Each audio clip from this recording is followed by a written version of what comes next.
The BBC have used the taxpayers' money to give the Labour Party a special treatment and a biased political broadcast. Yeah.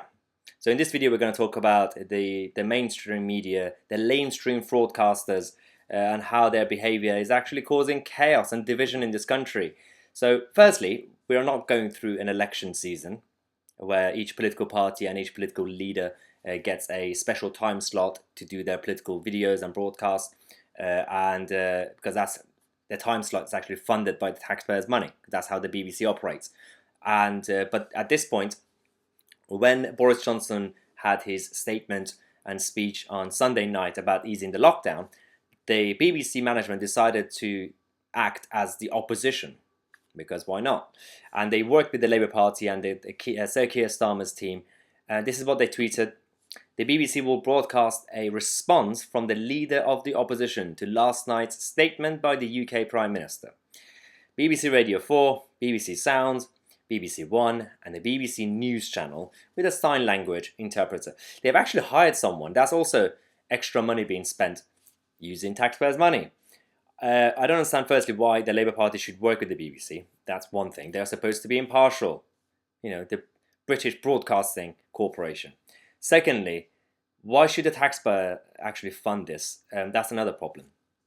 So the actual thing, I don't really want to show the speech because I don't want to give too much platform to Keir Starmer. But the few seconds that at the beginning, let's just watch that.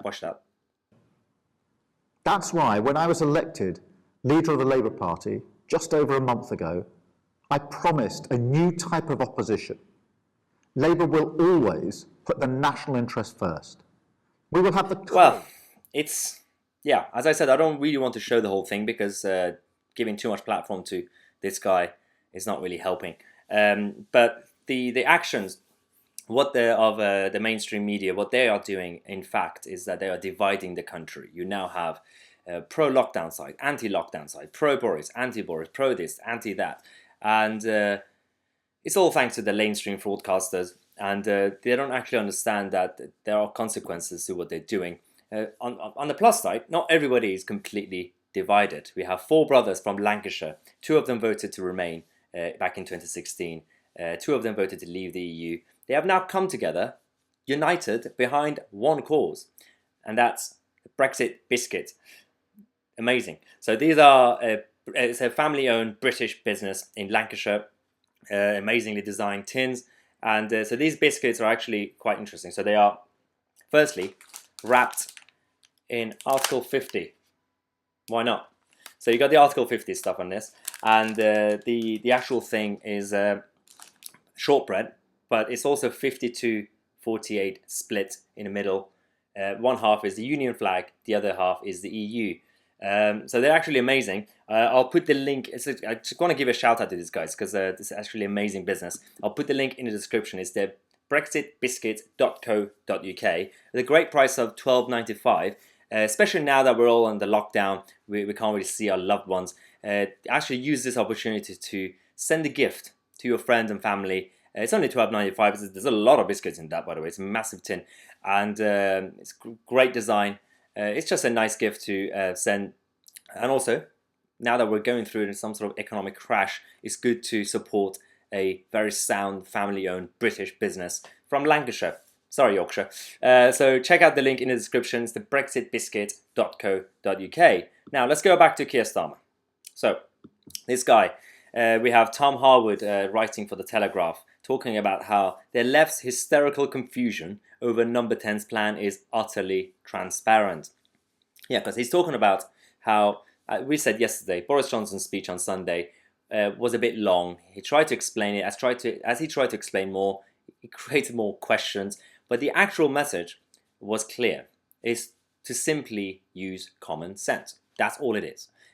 So there are all these like Piers Morgan asking, oh, if I go to a park, I'm only allowed to see one friend. What if I bump into another friend? Just use your common sense, for God's sake. So Tom Harwood says, until last weekend, we had Nicola Sturgeon, the Welsh lefties, Keir Starmer, everyone putting aside, they put aside party politics. They said, let's all get behind the government until last weekend. Now they are going their own way. Nicola Sturgeon wants to build a wall between Scotland and England. Keir Starmer, who has now created a new position for the Labour Party, they are now the pro-lockdown party, seemingly ready to resist changes in messaging and shifts to any state of affairs that do not resemble house arrest. Ironically, Keir Starmer was actually the one who, until a couple of weeks ago, asking for an exit strategy. He wanted to come out of the lockdown. But it's all party politics. It's all about power. And it's actually becoming clear, because whatever Boris had said on Sunday, if he had gone, I love the lockdown, let's continue with the lockdown, or if he had said, tomorrow you're all free, these idiots would have found something to attack him on. I'm not even saying Boris is perfect, I'm just saying this is the whole situation with these idiots. So this is the article we have, but it's all about common sense. And we do have a new British hero, a new working class British hero, a plumber who answered and explained Boris's plan better than Boris Johnson. Let's watch this. Boris is sort of leaving it up to us a little bit to sort of, you know, if you feel safe to do so, then do it. It's not really hard to understand. Can't understand that, you know, be sensible in what you're doing and stay away, you know, 2 meters apart when you can. And, you know, wear your PPE if you're at work. Then, I mean, I'm not sure. What do you want? A full handbook to tell you what to do? This guy is an absolute legend. It is simply about using common sense, not necessarily waiting for the government to tell you what to do. Wash your hands, close the door, don't jump off a cliff or something. It's ridiculous. And but the mainstream media are acting like babies, truly. So we have a joke that I found on the internet. Imagine it's 1940 and Winston Churchill has come up with a new slogan, dig for victory. And Laura Koonsburg would ask him, how far must we dig? When will the digging be over? Robert Peston would ask, are you saying that shovels are better than rifles? Why are you missing your shovel supply target? And Beth Rigby would ask, can I sunbathe at Dunkirk? That's true. I mean, you think these are jokes, but these idiots actually tweet these sort of things all the time. This is Laura Koonsburg last Wednesday at PMQ saying, the lawyer versus the showman. This is the editor, the political editor of the BBC. She's supposed to just be reporting the news instead of taking sides or making jokes of the Prime Minister. Why is she doing this? We have the BBC Charter. You know, it talks about impartiality and how it requires BBC journalism to be impartial. The way the BBC does this differentiates it from other news sources and is part of the contract with the audiences. You know, and impartiality is not the same as objectivity or balance or neutrality, although it contains elements of all three. This is their own charter. So why are they doing this? As I said, it's just political games. And for example, we had again BBC last night saying, they literally said this before the daily briefing, and I tweeted this. The BBC News said, the stay-at-home message has gone and people want to know what it will be replaced with. They literally replaced it with Stay Alert. And I know a lot of people have been making jokes because Stay Alert sounds funny, but the message has changed, has been replaced. So I don't know who the BBC News are talking to when they say that people want to know what the message is now. You know, Stay at Home is gone.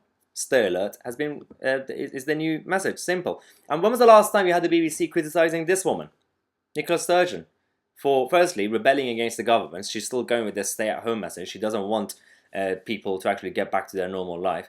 The BBC aren't really talking about her, or what the Chief Medical Officer Chris Whitty has repeatedly said. They're not really reporting that. And so I tweeted this because this is what he said at the daily briefing yesterday, so you could actually watch the video yourself. He said the majority of people will not even get this virus at all.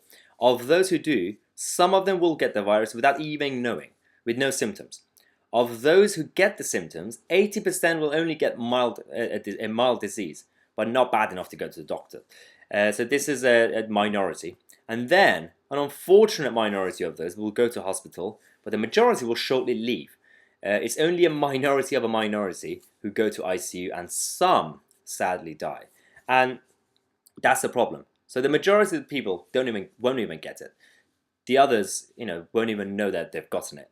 And even if they get it with symptoms, the majority will be fine. And it's a tiny minority, and we know it's the vulnerable and the elderly. At this point, it's the care homes and hospitals. Just protect them.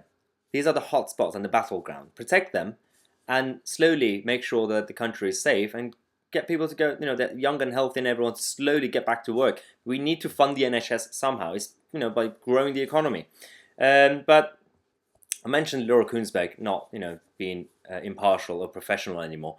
We even have Robert Peston from the ITV. He literally tweeted this. Because Boris Johnson's new plan is to also allow you to play tennis and cycle.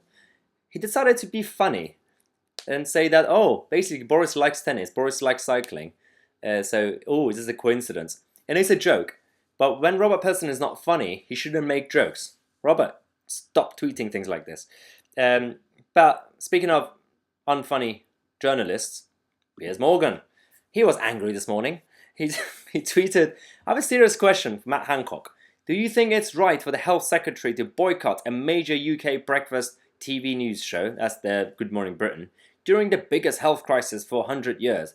Why are the GMB viewers not worthy of your time and vital information? Firstly, Piers, your audience is tiny. Nobody is watching the ITV's Good Morning Britain anymore. They don't. Secondly, these are not like a kind of special category of viewers.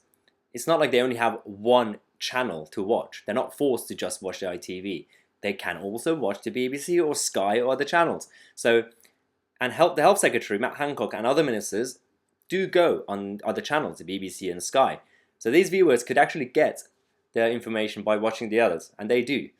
So just because Matt Hancock doesn't want to come on your show doesn't mean that he's not being scrutinized. He's being scrutinized by the media every day at the daily press conferences, on these interviews.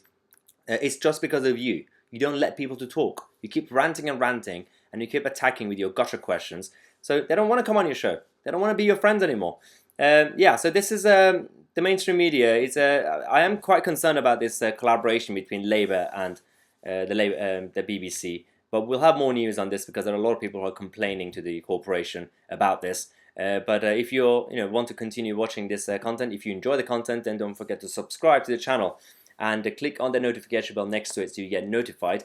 We have a daily news show at 5:45 p.m. and a daily vlog at 8 p.m. I'm Tousi. I'll see you at 8 p.m. with the next daily vlog.